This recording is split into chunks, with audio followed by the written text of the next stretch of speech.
Hello, everyone. I already see there's some attendees. Thanks for joining. We will wait a few minutes to let people come in the room.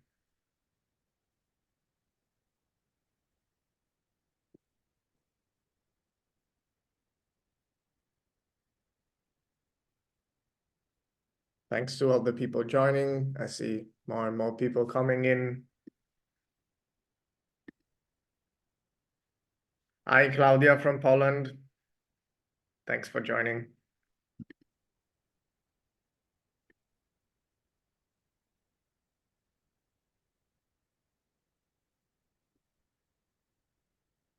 I see already some of the participants, like Claudia, left a comment in the Q&A section. If the other participants also want to share questions, you can do that in the Q&A section of the webinar.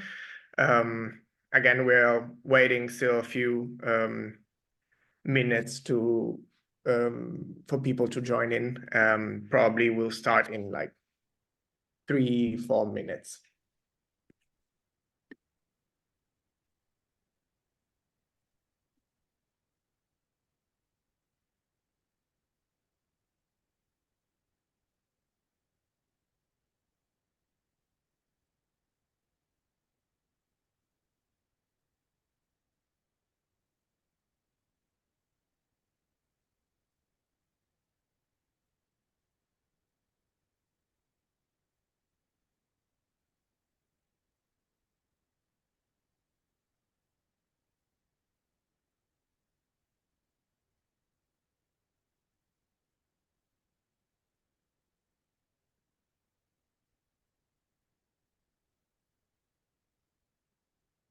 Thanks again for all the people joining. I see a lot of other people coming in.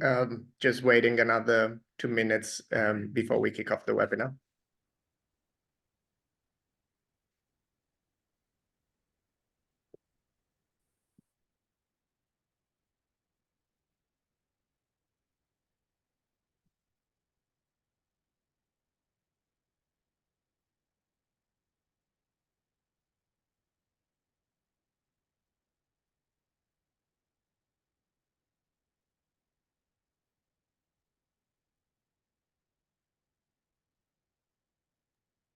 Good morning, Artemis. Thanks for already writing a message in the Q&A section.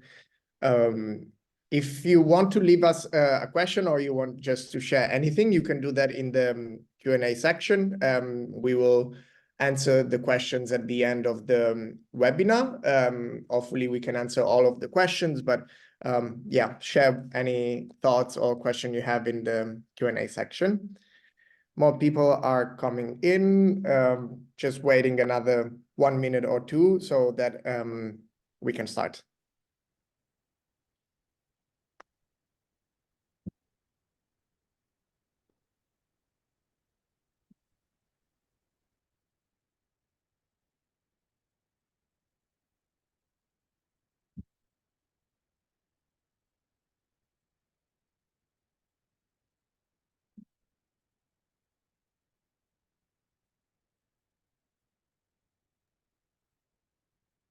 Okay, thanks everyone for joining. We are starting, more people are coming in, but yeah, we will start the webinar now. So yeah, really thank you very much for joining today on a Tuesday morning. This is our webinar called AI Applications for Sustainable Supply Chains. I'm Andrea. I work in the business development team at Brink, and today there's also Ben with me, our head of sustainable finance.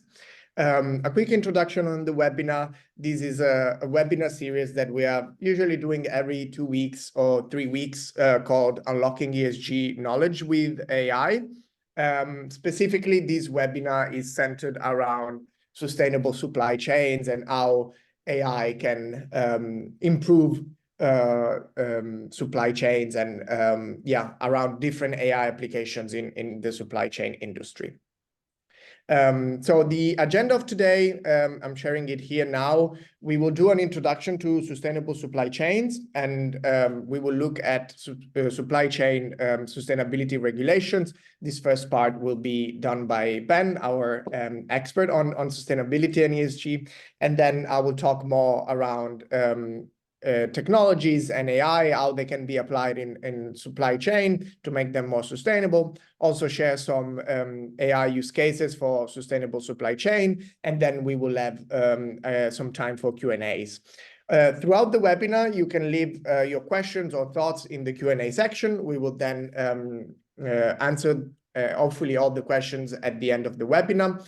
And now I will quickly we will quickly launch a poll because we're really interested to get your thoughts on the webinar, and we will then take some time to review the results of this poll. So please answer it. I think you are seeing it in your screen.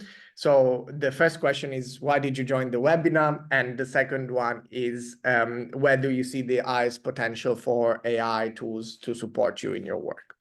I will wait 2 minutes so that everyone can answer, and then we can start.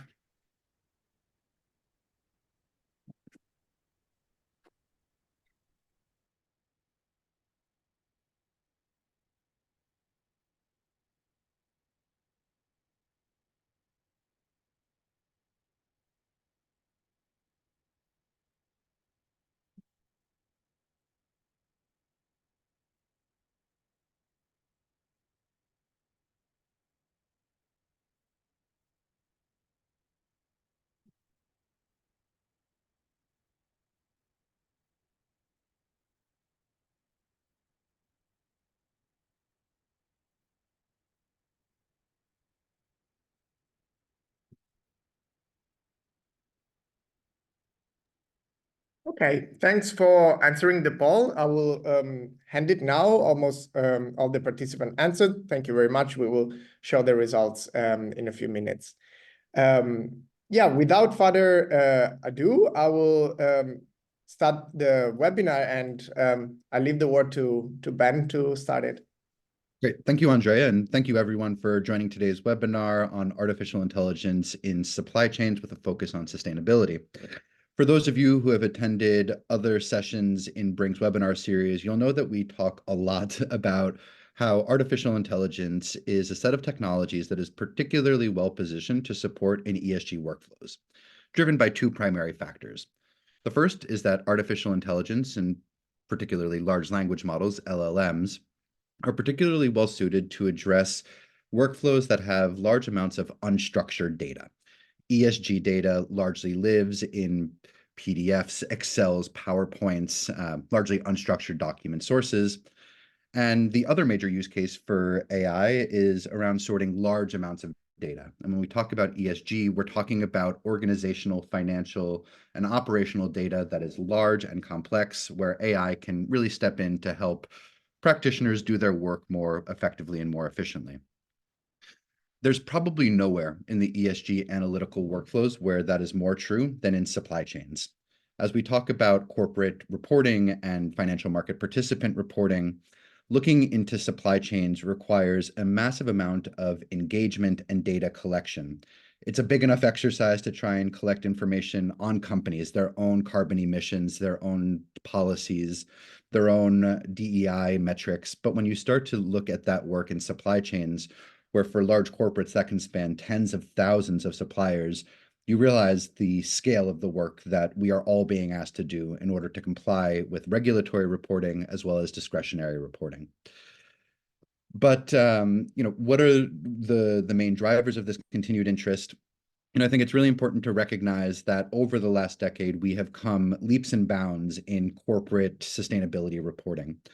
The largest corporations in the world are now quite used to reporting on their own ESG and sustainability performance. Smaller companies are becoming more adept at that as well due to a number of market pressures that are encouraging them to be more transparent around non-financial information. But with this progress towards corporate level reporting, it is creating a what's the next challenge dilemma in ESG. So as we get a better grasp on corporate level sustainability footprints, we're now looking deeper into company supply chains to better understand the full picture of their sustainability performance and their ESG risks. Critically, we understand that for a lot of businesses, the people who they contract with, who they do business, the inputs to their end product are critical to understanding the true sustainability profile of a company.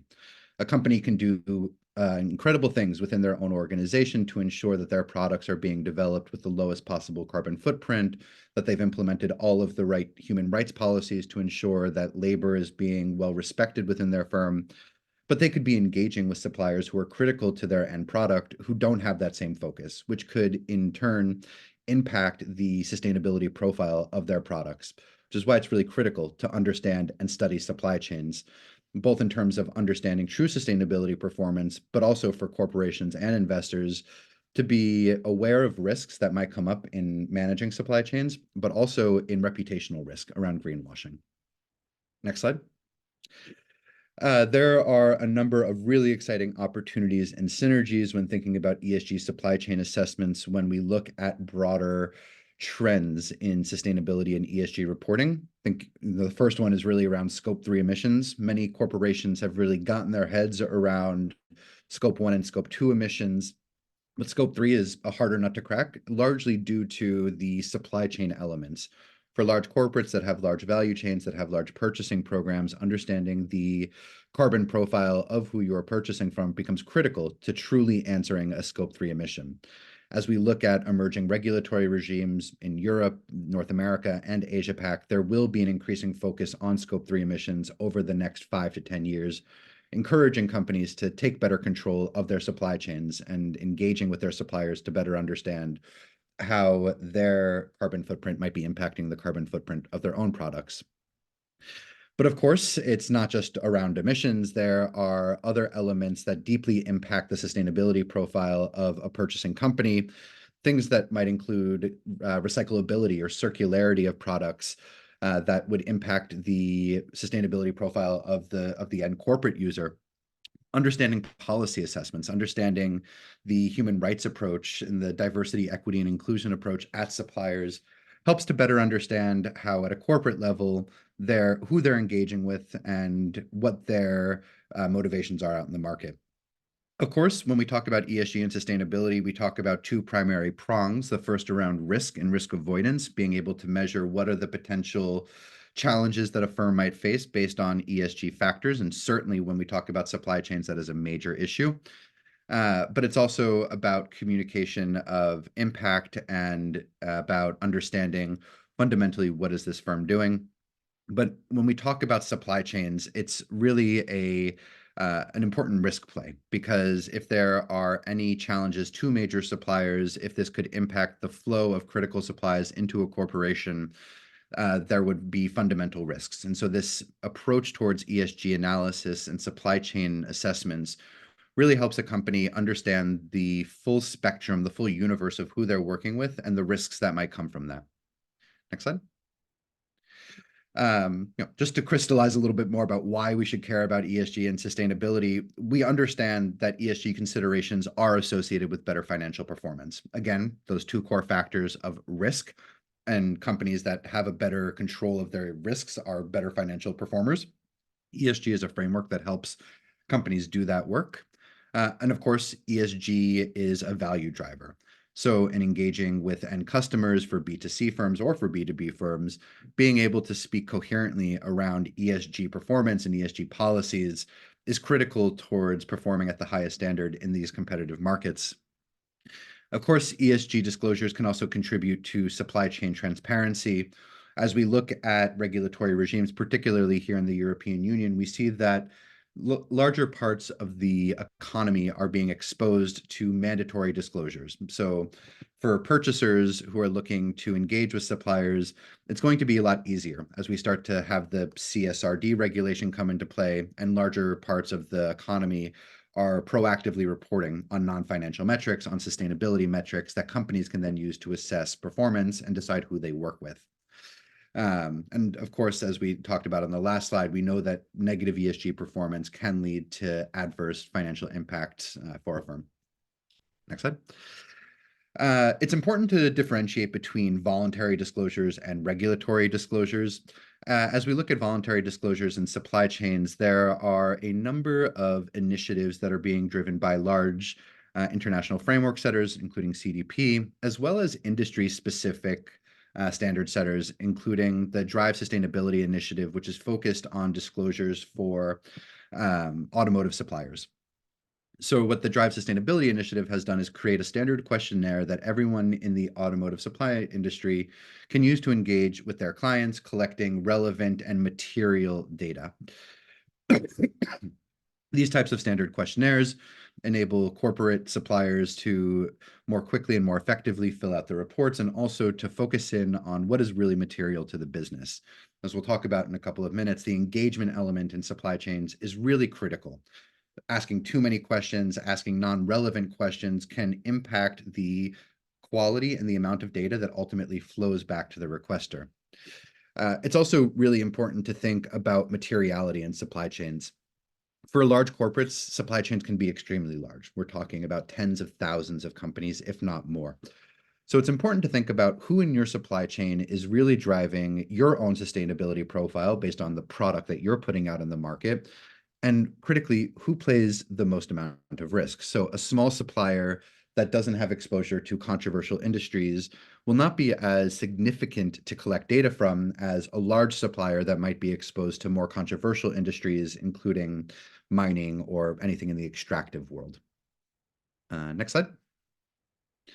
But I think also a lot of people are starting to sense some pressure around regulation. And just a little bit of a heads up, in a couple of weeks, Brink will be holding our next webinar in our webinar series specifically dedicated to regulatory frameworks in ESG supply chain. So for those of you who are interested in double clicking on this, doing a deeper dive into the regulatory pressures of supply chain, please do attend that seminar. And I believe Carla will be sending out some information shortly on that.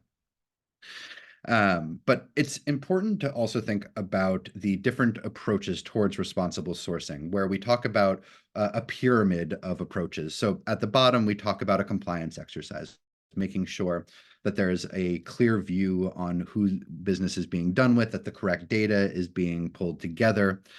But it's also important to think about engagement, because any supply chain data collection exercise that doesn't effectively think about engagement and who you're going to engage with and how you're going to engage with them is doomed for failure. Because again, when we talk about ESG, when we talk about supply chains, particularly in ESG, we are talking about large amounts of data. And for many supplier partners in our ecosystems, they simply don't have the resources to respond to an unlimited amount of questionnaires that might be asking really complex technical information.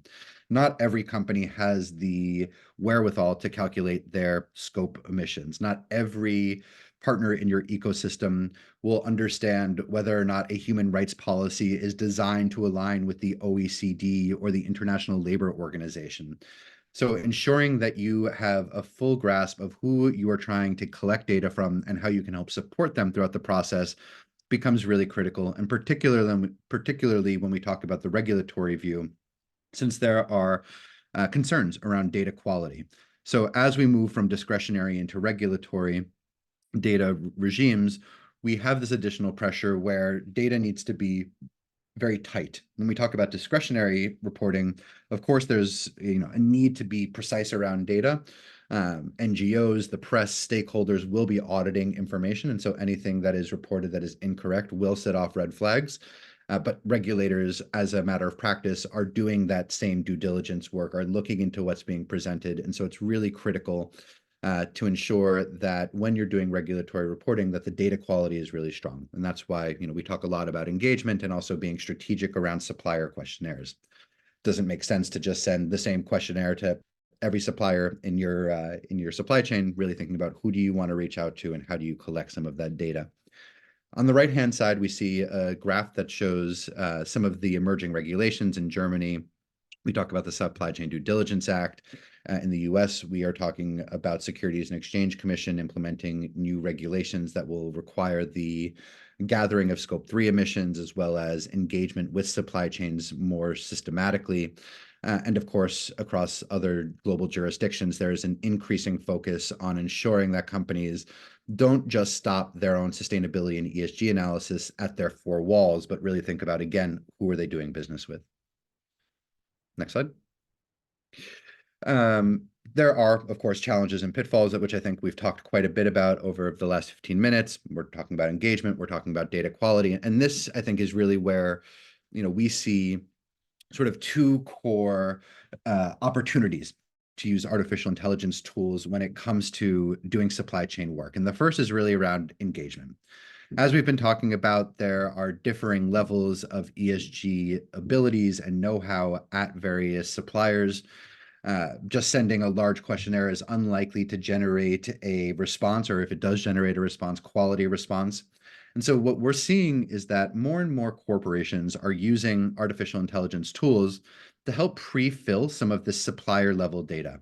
So rather than asking a supplier to provide all of the scope emissions, to provide all of the DEI data, to provide all of the policies, and then to do an analysis of how those policies align to international standards, to use artificial intelligence to do some of this data mining off of readily available documents, pre-fill in some of the questionnaire, and then submit something to a supplier that really requires just very specific data verification and very specific data gap filling. Again, just sending a blank questionnaire is going to create a lot of anxiety at the supplier level, whereas if we can help them using AI tools to help complete some of the information that we know is already available in documentation, we can help create more reliable buy-in. Now, the other issue that we've talked about is really around the exponential growth of data and low quality data that might be coming through the pipelines as a result of this really fast market adoption towards being more transparent around non-financial information. Now, we also see that AI tooling is really well positioned to help in data verification and evidence verification. So as many of you will know, as part of the supplier engagement, you will send a questionnaire, you'll ask them to fill in their metrics, and then ask them to send evidentiary documents, supporting documents. And it takes a lot of work to look at what the company has provided and then verify that the documents that they provided do indeed confirm that the metric that they've given or the answer that they've given is correct. If you are talking about a supply chain of tens of thousands of companies or even hundreds of companies, that exercise will take a lot of man hours. But this is where AI can step in, because what it can do is look at the documents that have been provided as evidence, start to ask some of the questions that are being asked within the questionnaire, to start to do some of that data mapping and some of that cross-comparison analysis. So if a company indicates that they have a scope 1 emission of X tons, but they include a document that gives a different answer, that's a red flag that you can then use to do a deeper dive with your supplier to better understand what might explain that discrepancy. Why did they present one number, but an evidence document that presents something else? To the same degree, if they provide an evidentiary document that provides certain indications and they give the same answer within their sheet, and the AI tooling is able to identify that what was found in the documents matches to what was given in the questionnaire, well, that helps expedite the review process, and it enables ESG teams at corporations to really be more laser focused on the types of questions they're asking, the type of engagement they do, to help encourage better quality data flowing into the systems. Next slide. This, I think, is just to highlight what we see as the status quo of supply chain's ESG process. So again, really focusing on the data collection side being a highly manual process. We do find that when suppliers are not forthcoming with their information or unable to provide, there is this over-reliance on proxy data. And as we look at the market trends and regulatory trends, there will be a phasing out of reliance on proxy data. Regulators have been quite clear that as these ESG regulatory regimes start to really come into place, they expect less and less reliance on proxy data and more idiosyncratic company-level information that provides a truer picture of sustainability impacts and performance. Of course, we've already talked about issues around lack of response consistency and just non-responsiveness. And I think, again, this highlights the opportunity for AI tooling to be used to help with some of that pre-filling in of data to help increase the response rate of suppliers, to help reduce the reliance on proxy data, and to take away some of that manual process of sending out questionnaires, waiting for responses, sending follow-ups. By using technology, these procurement teams, these supply chain teams are able to focus on more value-driven work of engagement and on strategy. On the right-hand side, we see the data verification and auditing side of the supply chain ESG process, where evidence is gathered around different documents. It's difficult to organize data. And again, when we talk about the evidentiary documents that are provided as part of ESG supply chain due diligence, we're talking about unstructured data. We're talking about payslips. We're talking about policies. We're talking about PowerPoint presentations, PDFs, Excels, sometimes websites. All of those are really well positioned for AI tooling that can help more quickly do some of this matching between evidentiary documents and pre-filled in answers, creating real efficiencies around data organization and making sure that data is of a higher quality. Next slide. Now, as we look towards 2024, just want to give a heads up to what we're seeing as some trends based on our conversations with our corporate financial market participant clients, as well as with regulators. And I think as we talked about in the beginning of the call, there is this trend towards deeper regulatory and stakeholder focus on supply chains, largely due to the fact that we do have a pretty robust set of corporate level reporting requirements. There is a greater awareness and recognition of corporate level reporting. And so as we think about expanding our sustainability initiatives, supply chains becomes the logical next place to go. And also when we think about real footprint and impact, looking at supply chains is really critical to understanding sustainability performance at the corporate level. But again, I think what we see is that as there is this rise in data requirements, as there is this rise in data complexity, we're also seeing really interesting increases in technological opportunities to help counteract some of the pressures that are generated by this rapid increase in regulatory and discretionary reporting. Next slide. Great. So now I will turn it over to Andrea for the next part of the presentation. Thank you all very much. Thank you, Ben. Thank you for the introduction. I think it was a great overview of sustainability, supply chain, and technology. We will now look at the results of the poll. Here they are. So it's really interesting to see why people joined. Most of them, it's because you wanted to learn more how AI can help make supply chain more sustainable. Others wanted to optimize AI tools, and others just didn't know a lot about AI, or they don't work in ESG and they were curious about these topics. And then around the second question, so where do you see the highest potential for AI tools to support you?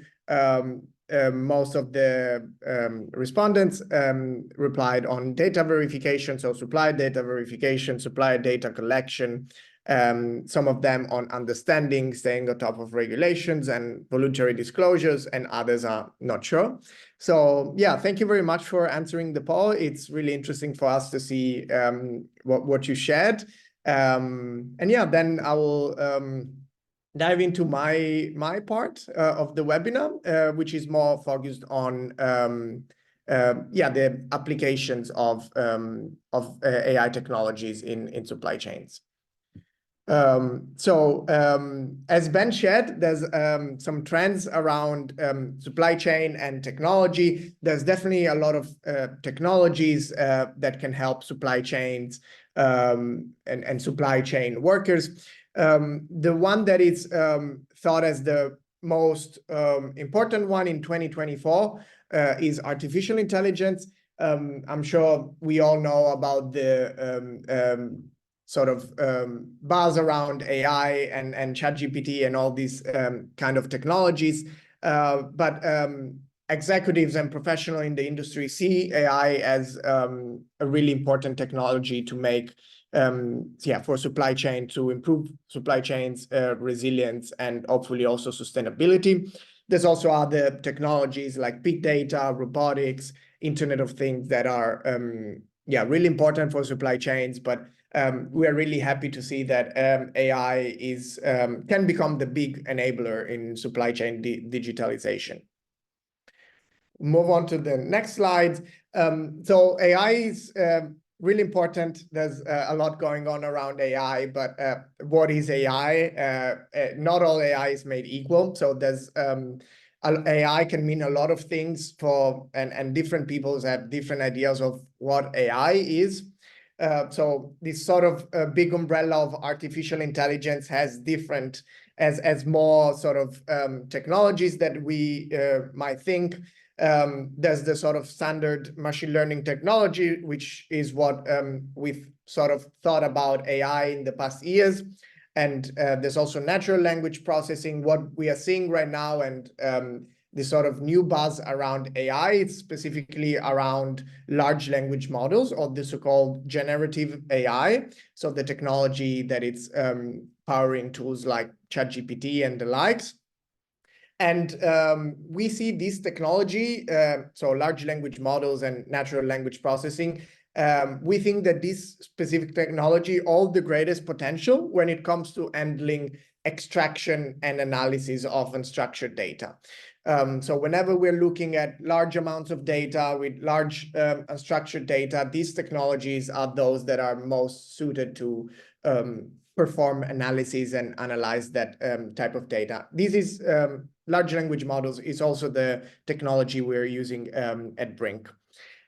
With this slide, we sort of wanted to distill the workflows and kind of tasks that supply chain analysts perform in their day-to-day work. This is by no means, it doesn't want to be a perfect workflow of the supply chain, but some of the main tasks that are performed by analysts in supply chain or supply chain professionals are these ones.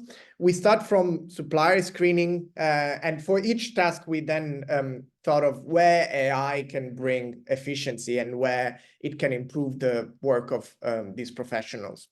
So starting from supplier screening, AI can definitely play a role when pre-analyzing the suppliers and doing a sort of pre-screening of what are the suppliers that are most material to my business, what are the risks, and so then AI can help you sort of focus on on the suppliers that are more important to analyze, or where the risks are more prominent. So this is just an idea, but there's a lot of other use cases on supplier screening that where AI can play a role. On the sort of requirements step, we think that AI can help a lot by understanding regulatory documents and then laying out these requirements.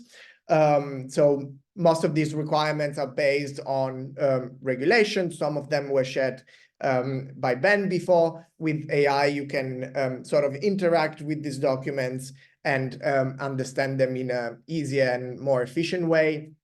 Then moving into data collection, here it's where we see a lot of potential of AI by analyzing sources such as documents, websites, presentations, and extracting the right data from these documents.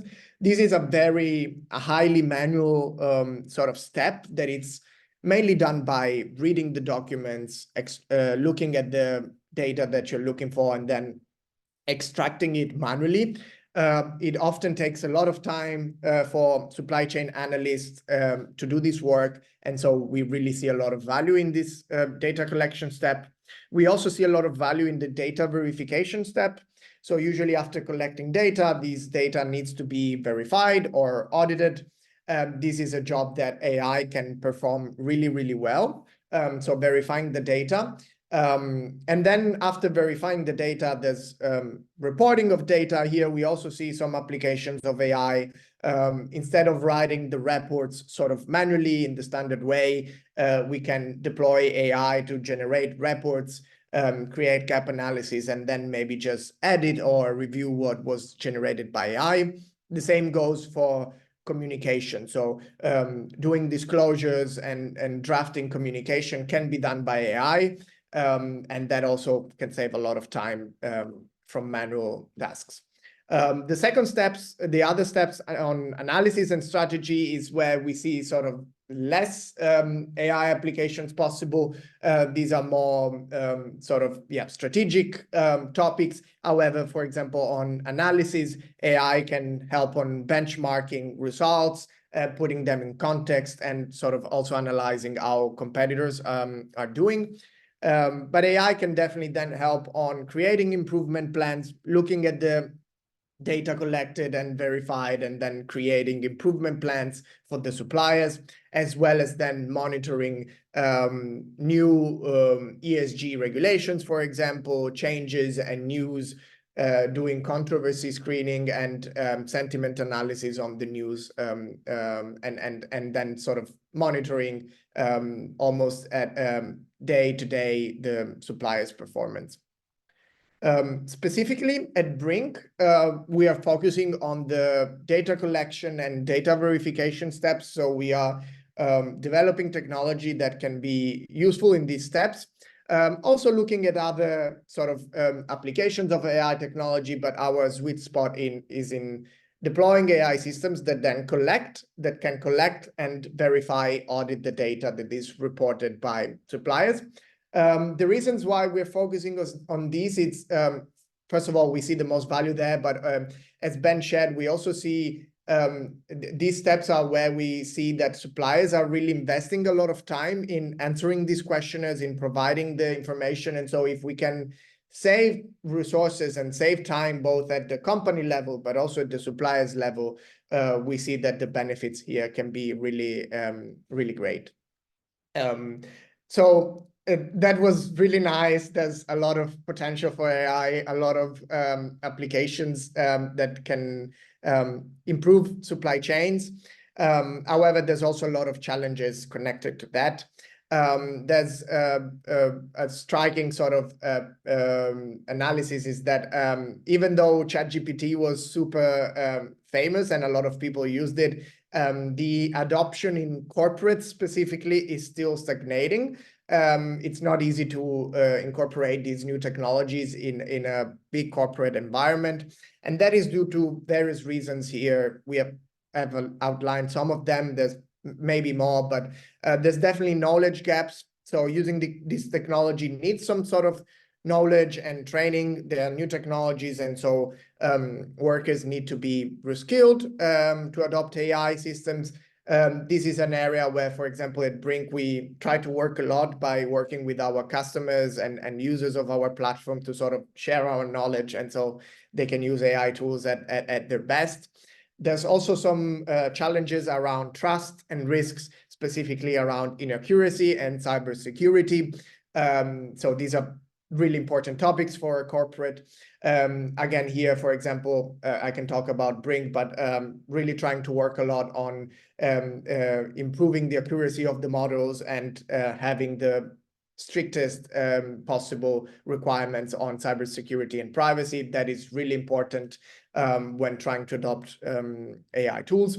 And lastly, the clarity about use cases. So a lot of corporates know that AI can be implemented for sales and marketing, but the other use cases, for example, around supply chain, data collection, data verification are still a bit unclear to corporates. And so there needs to be more education around that. And we see this year, 2024, as the year where corporates start to incorporate these technologies way more, while last year was still about a bit of a sort of trying to understand how we can apply these technologies.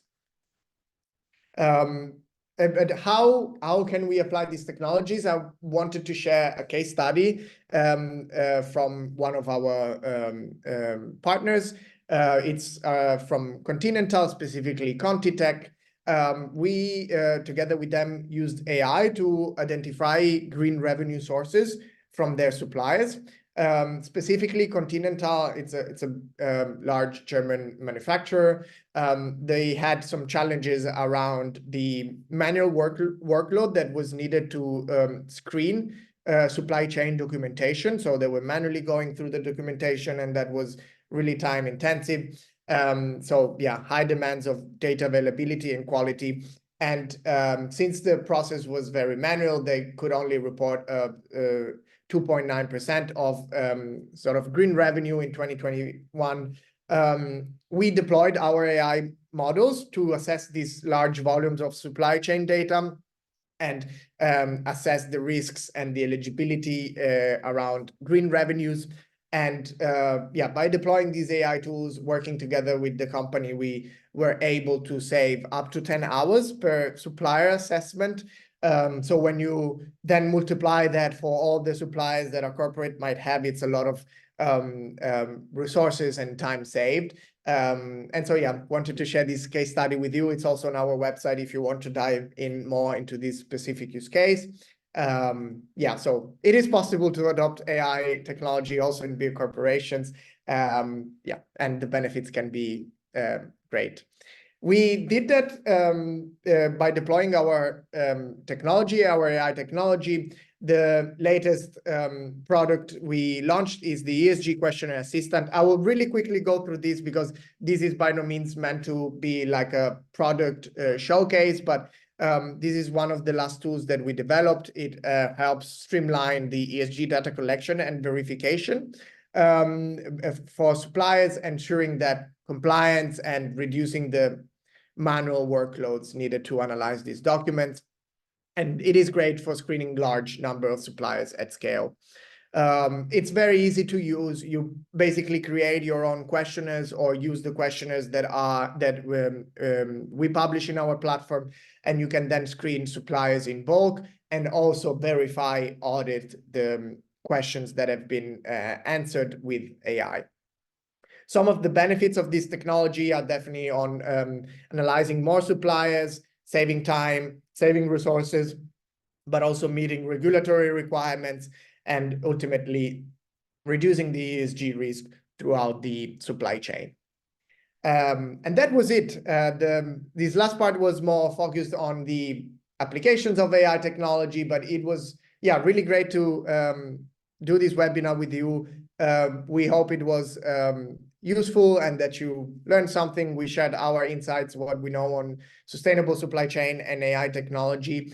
And yeah, now we have some time for Q&As. There's already some questions in the chat, so thanks for sending them. Please send other questions if you have more. We will try to answer all of them.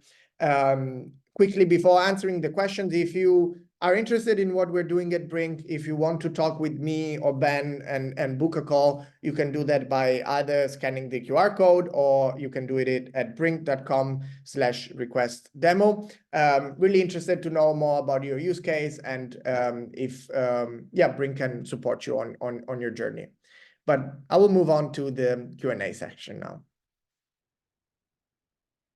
So I will pick up the questions. Can answer it live. Marco Silva asks, is there any AI tool that can help with code article creations in ERP systems? Marco, I'm not sure if I'm able to answer that. I do not have in mind an AI tool specifically that can help with that. I'm sure there's some AI tools out there that can probably be applied in this specific use case. I will have to think it through though, maybe search and see if some of our partners do that. But maybe Ben, do you know any tools that can help with creating code articles in ERP systems? Not off the top of my head, but I think it raises a really good point, which we've talked a little bit about on the margins here, is AI is a catch-all term. So there are AI tools that can help you look through documents. That's what we're focused on at Brink. There's other AI tools that can help you capture large amounts of data externally, sentiment analysis, looking at fines and violations.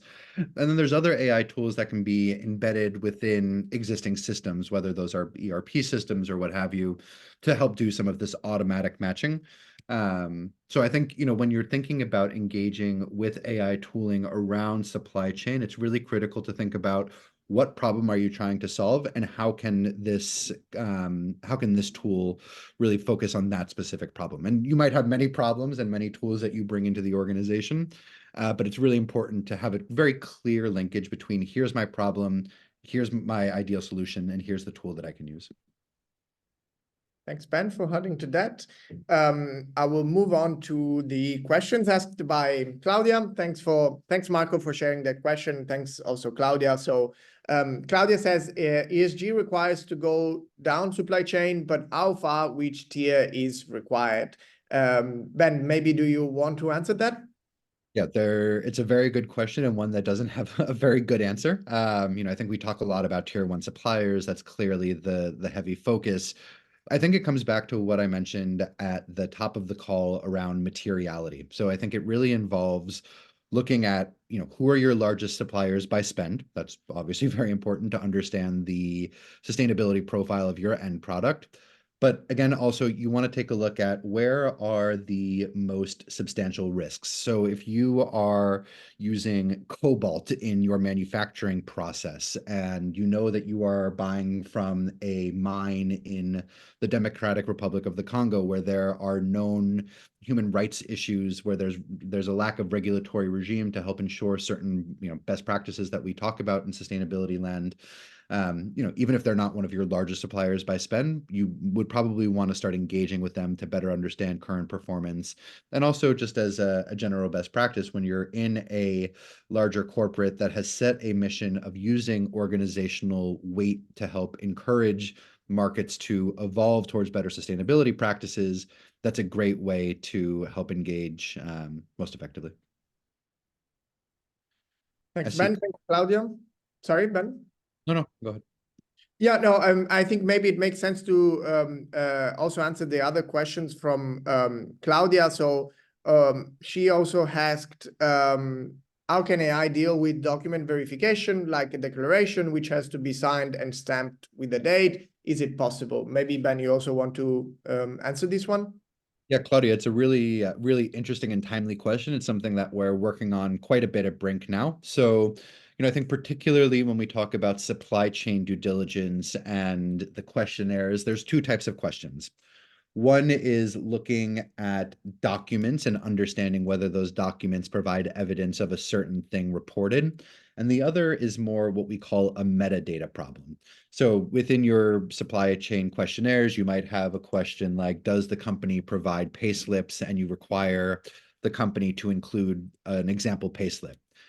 That's an example of metadata analysis where you would want AI tooling to come in, look at the document type, and then label that to either verify that indeed they did include a payslip or that they didn't include a payslip. So, I think it's important to think about how you're deploying the AI. Are you looking to extract information from a document, or are you looking to define what the document is?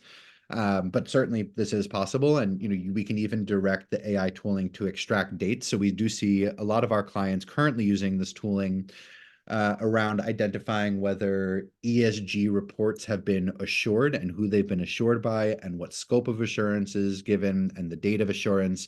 So that's an example of where you might extract some of this declarative information using AI. Great. Moving on, there's a lot of other questions. Marco then asks, does it make sense implementing AI in smaller or medium-sized organizations? Maybe I can quickly answer this one. I think, yes, it definitely makes sense. It obviously depends on the use case and how you can then apply that technology, but we are seeing a lot of also benefits in smaller and medium-sized organizations, which maybe don't have hundreds of thousands or tens of thousands of suppliers, but even when the number of suppliers or in general, the number of analyses are not a huge scale, definitely AI can still play a role, not only in saving time and resources, but also another thing that AI can benefit is standardizing the outputs and having a more sort of standardized workflow and way of reviewing, in this case, supplier data, but in general data. So I think it makes sense. Obviously, every use case and every company is different.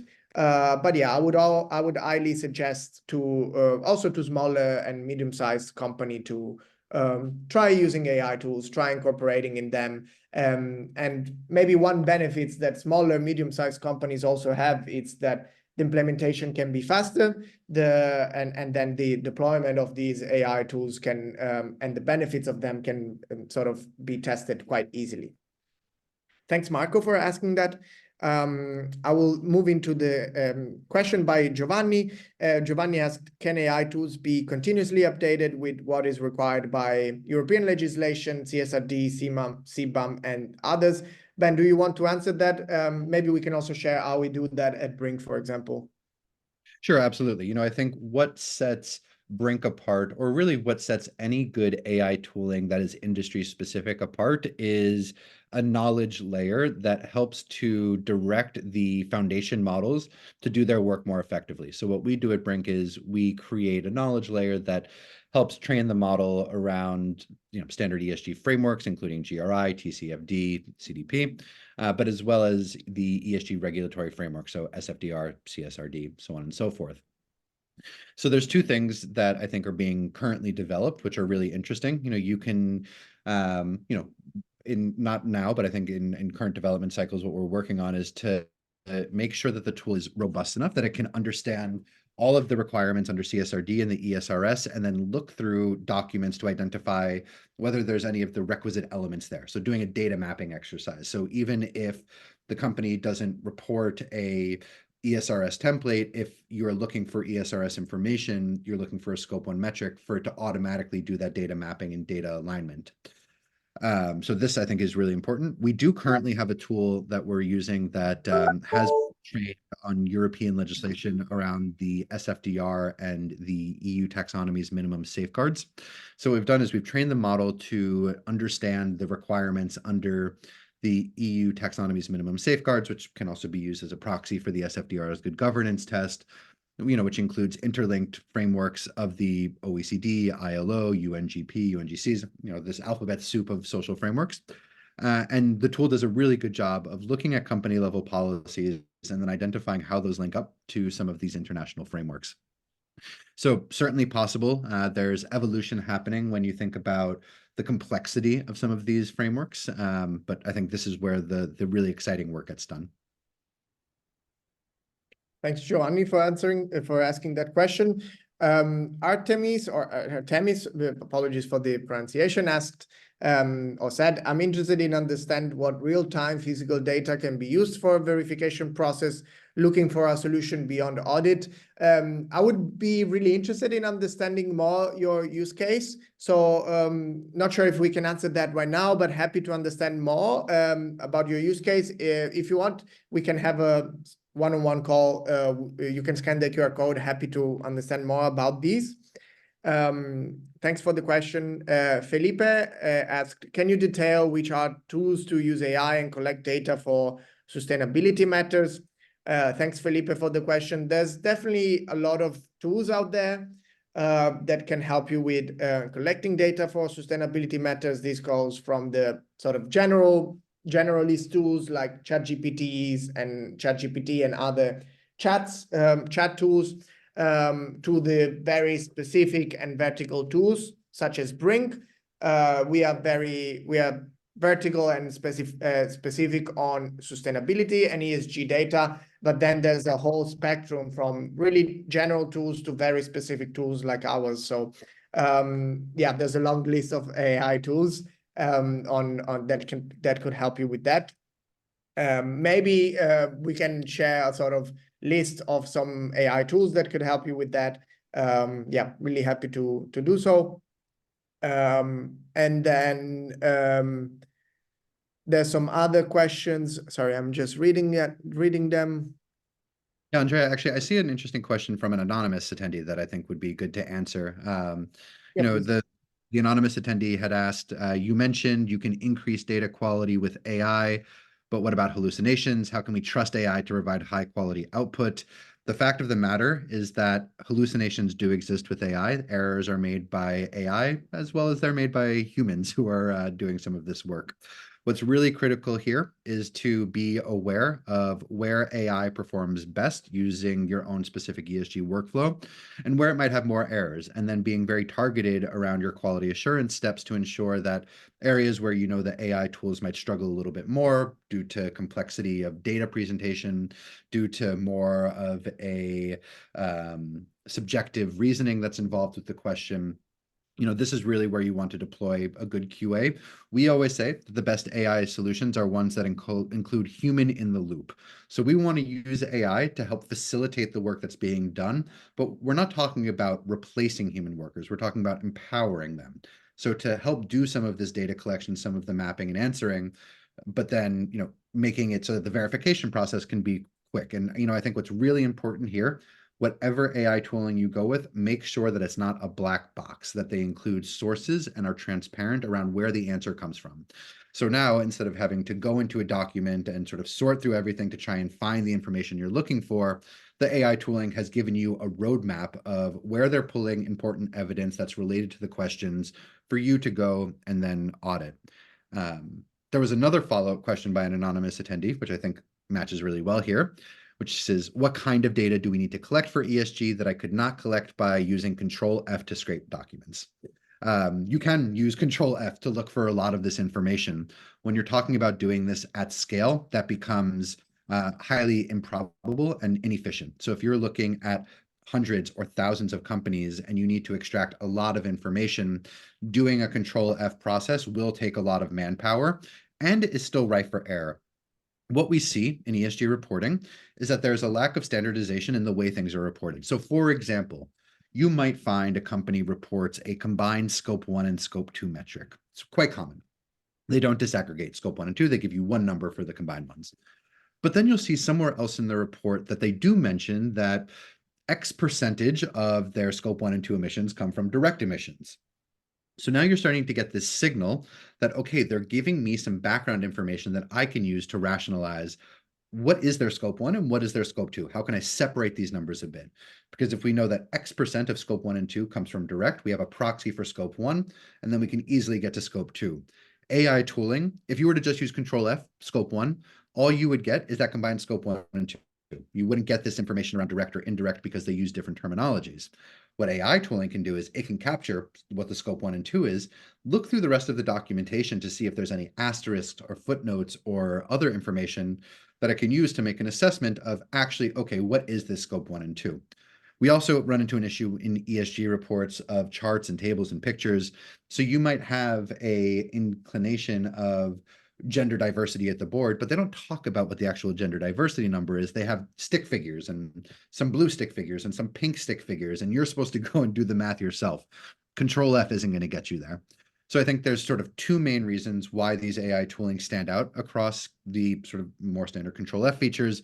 One is really around quality control. So being able to look through a full document and to sort of do this rationalization and sort of this contextualization. And the other is just the availability of the data.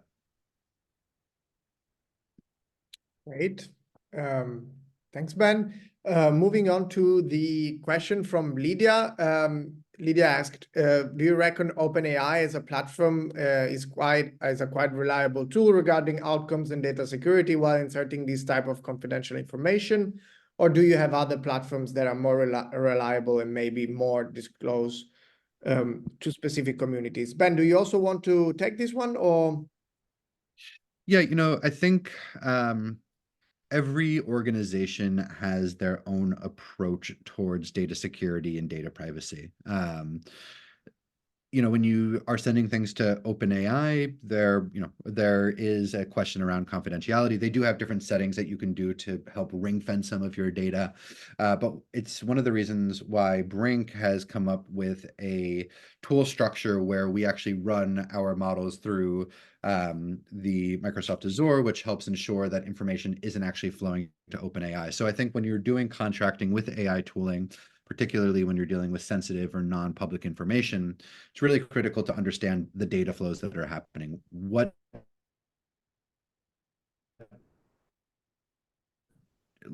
foundation models are being used? Is your models?